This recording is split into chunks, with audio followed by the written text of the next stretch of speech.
você tava falando da sua eleição, né? Pra quem não sabe, o Giocondo...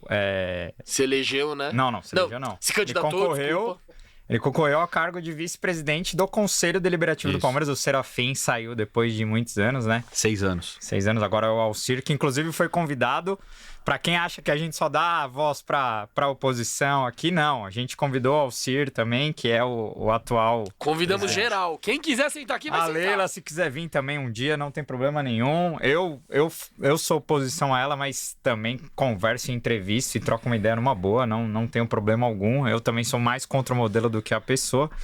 Mas, enfim, eu queria que você falasse o que mudaria caso a oposição vencesse o cargo de presidente e vice-presidente do Conselho Deliberativo do Palmeiras. Porque, assim, eu que já estou envolvido nesse ecossistema, eu não entendo.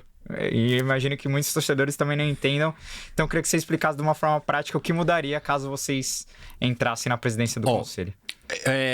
O Conselho Deliberativo tem um papel de ser um contrapeso à diretoria executiva, certo? Então, o Conselho tem que ser independente. É a essência do Conselho ser independente, como o Congresso é independente do presidente da República. Para que haja um equilíbrio das coisas, como as coisas acontecem no dia a dia. Então, o que a gente efetivamente mudaria, que eu acho que é uma coisa que gerou um certo medo, né? Hoje, o Conselho Deliberativo, ele segue as diretrizes da diretoria executiva. Ele não tem independência. Eu vou dar um número para vocês. O Palmeiras tem 291 conselheiros, eu falei aqui. Desses aí, 116, 40 por 39, alguma coisinha, 40%, são diretores da gestão, certo? Ou seja, quando a gente vai votar o balanço do Palmeiras, agora nós vamos votar dia 29, inclusive agora, que era para ter, era para ter recebido o balanço 15 dias antes, como diz o estatuto, hoje é dia 18, 17? 17. A gente não recebeu, então já vencido o prazo. Quando a gente vai votar o balanço agora, como é que um diretor, uma pessoa que é diretora da gestão, vai votar no balanço do qual ela faz parte, enquanto diretor? Seja o departamento dela, ou seja ele o diretor financeiro, ou o diretor... Dificilmente vai votar contra. Não vai votar. Não vai votar difícil, contra. Não vai votar. Então a gente tem 40% do Conselho Deliberativo que, de saída... Já tá lá. Já tá vinculado à diretoria executiva, porque dela faz parte.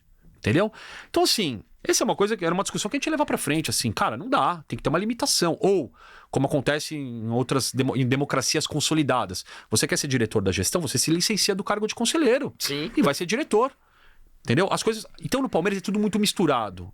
Então, o que eu acho que mudaria efetivamente? A gente tem um conselho deliberativo, pelo menos na figura dos presidentes e vice, independente nesse sentido. Porque a gente não tem essa barreira de falar não para a diretoria executiva, quando vem com uma mudança de estatuto, por exemplo, agora nós vamos mudar. Agora não vai ser mais 3 anos, nós vamos mudar o presidente para 4. Porque tem que mudar tal. Talvez a gente se fala, tudo bem, vamos mudar, mas vamos mudar para o próximo. Vamos botar em votação para o próximo. Hoje, qualquer alteração estatutária que interesse a diretoria executiva, não estou fazendo juízo de valor de qual seja ela, se é boa ou ruim, Palmeiras. Interessa a diretoria executiva uma mudança estatutária, ela vai entrar no CD, já sai com 40% de aprovação. Pronto. Caralho, velho. Então, assim, o jogo é pesado. Por isso que a gente precisava ter um contraponto. E foi uma discussão que a gente teve muito com os conselheiros da situação, inclusive. É importante ter um contraponto. Não é que a gente quer sentar lá para atrapalhar o... Não, cara, longe disso, né? O Dudu não vai deixar de driblar o lateral esquerdo ou fazer gol, porque no conselho a gente está debatendo uma coisa institucional nossa. A gente só queria ter o acesso e o poder de colocar alguns freios que a gente acha que faltou nesses últimos anos com o Serafim.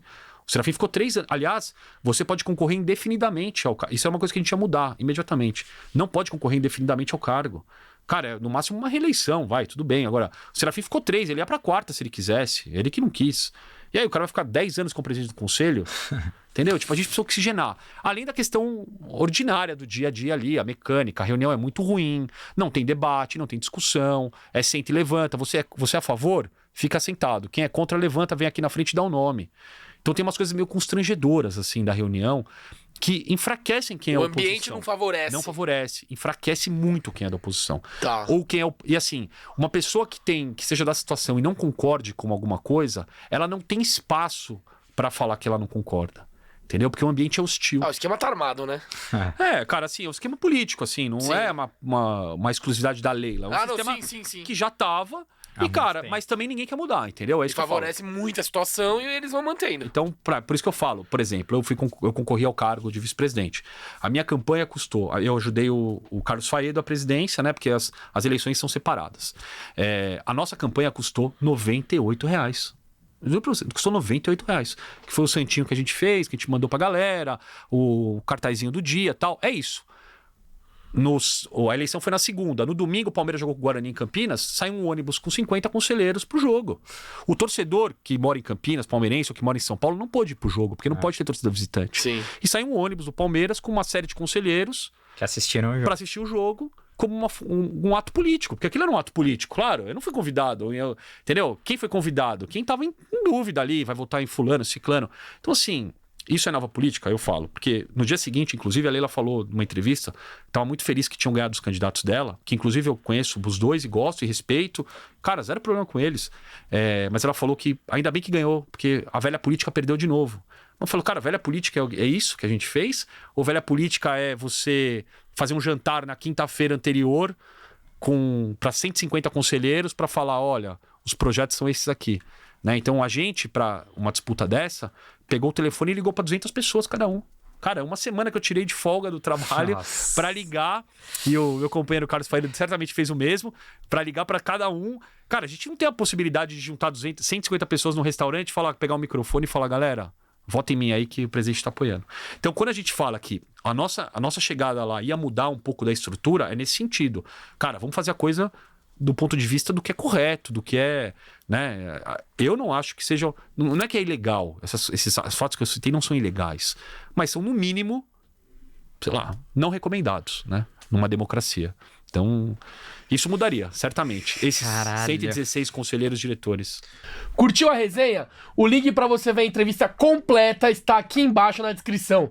Não se esqueça de se inscrever no canal de cortes e no nosso canal principal. Avante Palestra!